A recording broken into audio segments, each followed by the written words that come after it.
Le convoyage s'est plutôt bien déroulé et petit problème, une heure avant d'arriver au Havre, le foil bâbord a cassé dans des conditions qui étaient plutôt maniables, enfin qui étaient loin en tout cas des conditions critiques de dimensionnement du foil. Voilà, on avançait à 25 nœuds, la mer était super plate, c'était hyper agréable, on était au reaching, il y avait 18-19 nœuds de vent et d'un coup on a entendu crack, le foil a cassé.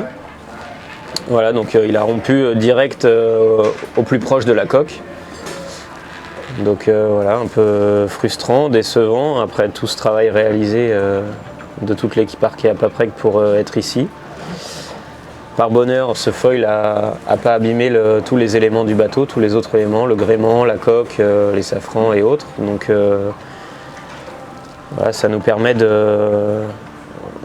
a permis d'arriver ici en toute sécurité.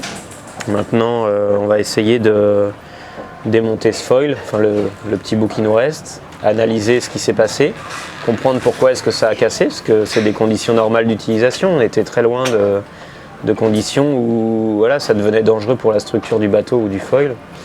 Donc on va essayer de comprendre, on va essayer d'analyser, et puis en tout cas, ça ne nous empêchera pas d'être au départ de la Transat Jacques Vabre, parce que je pense qu'il ne faut pas qu'on s'arrête à ça, il faut qu'on reste positif. Et puis après tout, voilà, il y a encore plein de choses à apprendre sur le bateau. Il faut qu'on fasse cette transat pour fiabiliser le bateau. Et je suis sûr que même avec un foil que d'un côté et puis l'autre côté sans foil, on va réussir à comprendre énormément de choses sur ce bateau. Parce que voilà, il faut essayer d'en tirer le maximum de positif dans tout ça.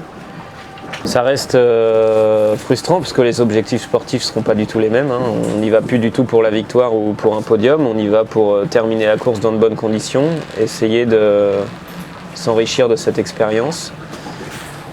Parce que le Vendée Globe c'est l'année prochaine, le vrai objectif c'est que l'année prochaine, donc c'est un coup dur aujourd'hui, mais demain ce sera sûrement mieux.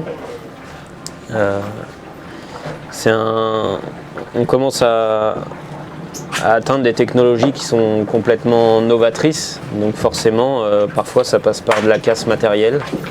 Ces foils très très grands, ces bateaux qui volent, forcément voilà, on a encore du mal à appréhender pas mal de choses, donc il faut qu'on vive ça comme une expérience plutôt formatrice, enrichissante.